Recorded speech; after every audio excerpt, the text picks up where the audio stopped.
Saya pun tersontak kaget di situ. Bagaimana bisa si Adel bicara seperti itu? Sudah jelas Adel duduk beralaskan batu. Hai semua, bagaimana kabar kalian? Pada kesempatan kali ini saya akan kembali menceritakan tentang kisah horor. Cerita ini saya alami bersama mantan saya di Gua Istana Alas Purwo. Seperti apa ceritanya? Tetapi sebelum itu silahkan like, subscribe, komen, dan share. Mari kita bangun channel ini bersama-sama. Satu subscribe dari kalian sangat berarti. Satu subscribe akan membuat diri saya semakin semangat dalam membuat konten-konten berikutnya. Bersama saya Gunawan Purnomo, dan inilah Ruang Bineda, jejak malam dalam cerita.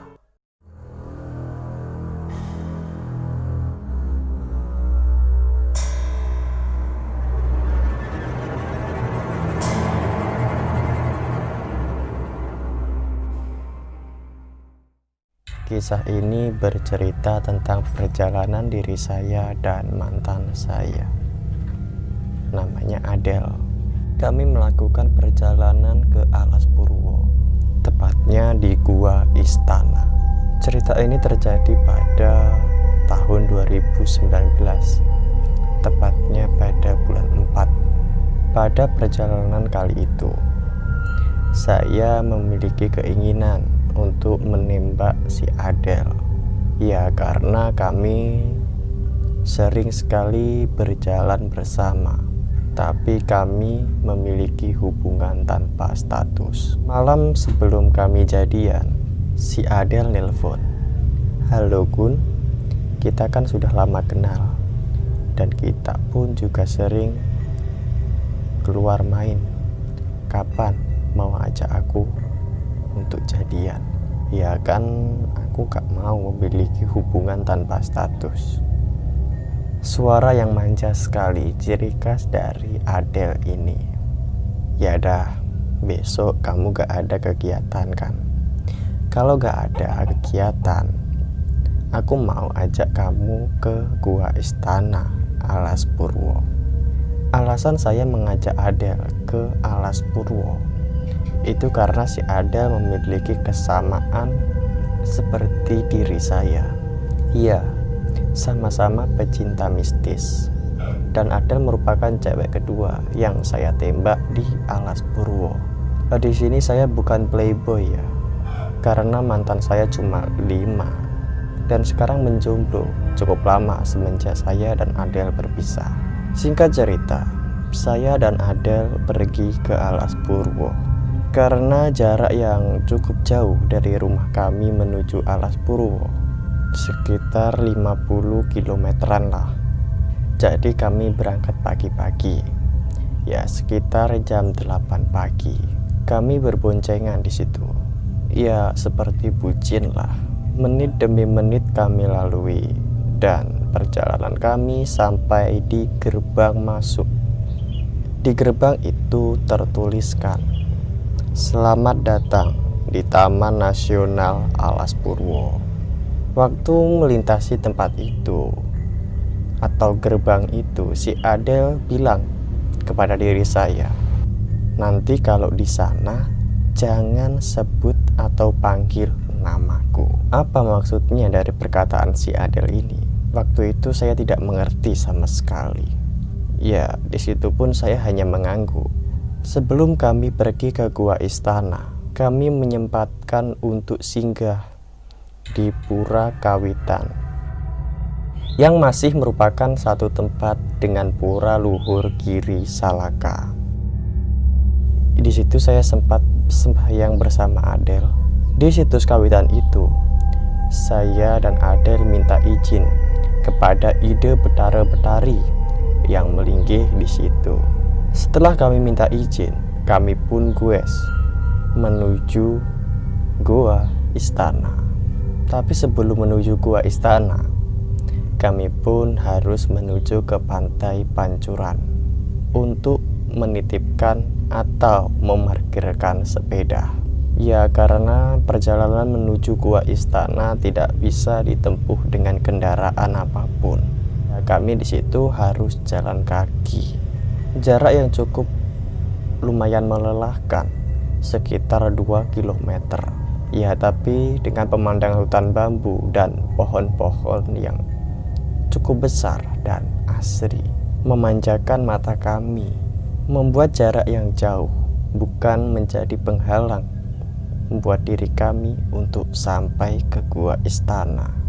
Hal bodoh yang saya lakukan adalah ketika perjalanan itu saya keceplosan memanggil nama si Adel ini.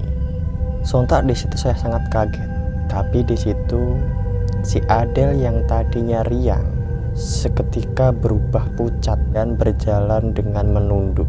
Saya berusaha untuk menggoyangkan badan si Adel ini, tapi si Adel ini malah diam saja dan terus berjalan ke depan tanpa memikirkan diri saya yang jauh ketinggalan di belakang. Tidak seperti biasanya, selama perjalanan kami tidak menemukan satu orang pun. Selama perjalanan itu pula, banyak sekali kera yang lalu lalang menghadang perjalanan kami, dan itu membuat diri saya sedikit takut. Bukan karena kera itu jelmaan makhluk halus, ya, tapi saya memang takut dengan binatang kera sejak kecil. Singkat cerita, perjalanan kami pun hampir sampai di gua istana. Sekitar 200 meter lah dari tangga menuju gua, dan saya rasa si Adel pun tidak ada masalah lagi. Itu dibuktikan dengan tatapannya yang selalu tertuju kepada diri saya, dengan wajah bahagia dan senyum di bibirnya yang cukup manis sekali. Jadi ingat ketan, rasa damai itu sirna ketika saya berjalan berdua bersama Adel menuju gua istana. Tiba-tiba saya merasakan ada beberapa sosok hitam dengan tinggi seukuran manusia berjalan di belakang kami dengan jarak 50 meteran. Tetapi anehnya, ketika saya menoleh ke belakang, sosok bayangan itu tidak ada. Seketika itu saya pun bertanya kepada Adel, "Hei, sepertinya ada orang yang mengikuti kita." Adel pun menjawab dengan enteng, "Tidak ada." Anehnya si Adel ini menjawab pertanyaan saya dengan wajah menunduk dan senyumnya yang sedikit aneh. Sesampainya di mulut gua istana, kami pun disambut dengan puluhan kera yang mangkring di kanan dan kiri. Tetapi yang masih membuat diri saya penasaran, kenapa setiap saya ke gua istana tidak ada satu kera pun yang berani masuk ke dalam gua. Kera-kera itu hanya berada di sekitar mulut gua dan tangga menuju gua. Sudahlah. Mungkin bisa dijelaskan secara logika. Di situ posisinya sangat ramai, banyak sekali orang di situ. Ada yang berfoto selfie, ada yang membawa bungkusan benda-benda pusaka. Ada satu orang yang membuat diri saya tertarik, yaitu seseorang dengan usia 35 tahunan dengan membawa kotak antik dari kayu jati. Indah sekali ukirannya. Saya sangat tertarik dengan isi dari kotak pusaka itu. Ketika saya memperhatikan orang itu, seketika itu orang itu menatap diri saya dan senyum kepada saya. Karena grogi, takut dibilang maling, ya saya buru-buru memalingkan pandangan saya. Rasa capek yang kami rasakan dalam perjalanan, akhirnya kami pun duduk di dalam gua. Berhubungan saya sudah ada di dalam gua istana, saya mau melaksanakan sembahyang, tapi di situ Adel tidak mau ikut dan malah menunggu saya. Setelah saya melakukan sembahyang di situ, saya pun melanjutkannya dengan meditasi. Ketika saya melakukan meditasi di situ, banyak sekali sosok-sosok yang lalu lalang yang ada dalam gua istana.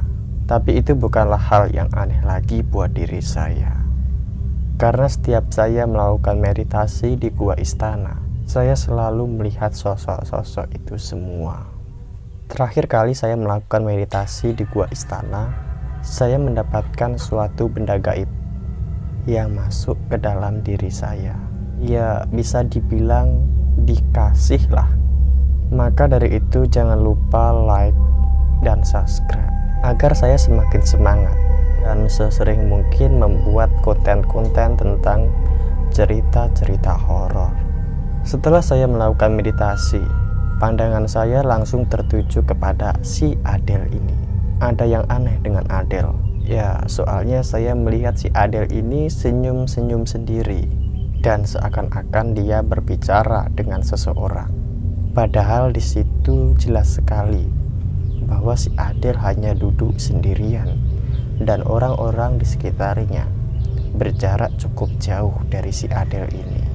Belum selesai menyaksikan keanehan pada diri Adel ini, tiba-tiba si Adel melambaikan tangannya dan berkata, "Hai, kesini, duduk di sampingku. Kursinya empuk loh, kursinya empuk dan nyaman." Saya pun tersontak kaget di situ. Bagaimana bisa si Adel bicara seperti itu? Sudah jelas Adel duduk beralaskan batu yang sangat keras. Sudahlah, mungkin si Adel sedang bercanda. Ya, karena saya cukup lama meninggalkan si Adel ini. Mungkin dia ngambek. Di situ pun saya duduk di samping Adel dan saya pun berkata, "Maaf ya, lama nunggunya." Si Adel menjawab dengan senyuman, "Enggak kok, santai aja. Lagi pula ada kok yang nemenin dan ngajak ngobrol selama kamu melakukan meditasi." "Hah? Siapa, Del?" tanya aku keheranan di situ. Adel pun menjawab, "Tadi ada temen aku, tapi sekarang dah pergi semenjak kamu duduk di samping aku." Wah, ada yang tidak beres ini. Saya pun mengajak si Adel ini untuk meninggalkan gua istana. "Del, udah lama kita di sini. Lagian sudah sore juga. Kita pulang, kuy. Takutnya kemalaman nanti di hutan." Adel pun hanya mengangguk di situ, dan itu tanda bahwa Adel setuju untuk pulang. Ketika kami berada di pintu keluar gua istana, Adel pun berbisik kepada diri saya, "Nanti kalau sudah sampai pancuran, ikut aku ya ke bangunan dekat pancuran itu, dan tepuklah pundakku selama 3 kali." Jadi di dekat pantai pancuran itu, di situ ada bangunan yang sudah terbengkalai. Hanya tersisa tembok-tembok yang roboh dan berlumut. Saya kurang paham bangunan apa itu. Kalau teman-teman tahu bangunan apa itu, silahkan komen di kolom komentar. Oke, lanjut. Di situ pikiran saya tidak karuan apa yang dimaksud dengan Adel, dan ditambah dengan cara berbicara Adel yang cukup aneh. Di situ Adel berbicara dengan nada yang datar dan mengambang. Langkah demi langkah kami lalui. Dalam pertengahan perjalanan, Adel pun ambruk dan muntah-muntah di situ. Saya melihat badan Adel ini sangat lemas sekali. Jadi selama perjalanan saya harus menuntunnya dan sesekali harus menggendongnya. Ya, karena badan Adel yang sudah tidak memungkinkan untuk berjalan sendiri. Selama perjalanan menuju parkiran, saya merasakan banyak sekali sosok-sosok yang terus mengawasi kami, dan saya pun juga yakin bahwa ada satu sosok yang menempel pada diri Adel. Singkat cerita, kami pun sampai di pantai pancuran, tempat di mana kami memarkirkan sepeda, dan kami pun bergegas menuju tempat yang sudah Adel tunjukkan, dan sampailah kami di tempat itu. Di situ posisi saya hanya berdua saja. Asik kan? Disitulah saya buru-buru menepuk punggung Adel selama 3 kali. Dan seketika itu Adel pun pingsan. Saya benar-benar panik di situ karena cukup lama dia pingsan. Saya menggunakan berbagai cara untuk membangunkan si Adel ini. Tapi semua itu sia-sia. Pada saat Adel pingsan itu, saya merasakan banyak sekali sosok-sosok yang terus mendekat kepada diri kami. Kami terkepung di situ. Dan tiba-tiba Adel tertawa dan berkata, "Jangan ganggu dua anak ini. Kalian semua menjauhlah, atau kalian berurusan dengan aku." Saya mulai paham di situ. Ternyata selama ini Adel ketempelan satu sosok, yang ternyata sosok ini bertujuan untuk menjaga si Adel dari sosok-sosok yang berusaha mengganggu kami. Oh iya, sebenarnya menurut orang-orang Jawa, orang yang seperti Adel ini sebenarnya tidak diperbolehkan untuk masuk ke dalam hutan. Karena si Adel ini lahir pada waktu terbenamnya matahari, atau yang disebut dengan julung caplok. Sedangkan saya lahir pada terbitnya matahari, yang disebut julung wangi atau julung kembang. Ya, jadi aman-aman saja buat diri saya, tetapi tidak untuk Adel. Singkat cerita, karena waktu sudah menunjukkan jam 4 sore dan sudah terlalu lama kami di situ, saya melakukan eksperimen dari guru SMA saya. Jadi beliau pernah berkata kepada diri saya, beliau mengaku pernah melakukan perjalanan spiritual Meraga Sukma menuju Pura Besakih yang ada di Bali. Jadi intinya adalah, apabila seseorang mengalami kerasukan atau Meraga Sukma ataupun Sang Sukma keluar dari badan dan tidak kunjung kembali, beliau menyarankan untuk menyatukan kedua jari manis dari orang yang mengalami hal itu. Seperti inilah, maka orang itu akan kembali sadar. Di situ saya berusaha untuk menyatukan jari manis Adel, dan kalian tahu apa yang terjadi di situ? Badan Adel menggeliat, dan seketika itu Adel tersadar dan muntah-muntah. Nah, Adel sekarang sudah kembali seperti semula. Setelah si Adel ini sadar, Adel pun bertanya kepada diri saya kok bisa di sini? Seingat saya, kita tadi mau keluar dari mulut gua deh. Kok cepet amat? Gak, kamu hanya kecapean aja. Jadi kamu tidak ingat selama perjalanan. Jadi saya di situ berusaha untuk meyakinkan diri Adel bahwa semuanya sedang baik-baik saja. Setelah keadaan membaik, kami pun akhirnya pulang. Dan tak lupa, di situ saya menembak si Adel. Ya, meskipun harus putus juga sih. Bagaimana ceritanya tadi? Cukup menarik. Ikuti terus Ruwabinida dan jangan lupa like, komen, subscribe, dan share. Mari kita bangun channel ini bersama-sama. Dengan like dan subscribe dari saudaraku, saya akan semakin semangat dalam memberikan konten-konten yang bernuansa mistis lah. Saya Gunawan Purnomo. Bye.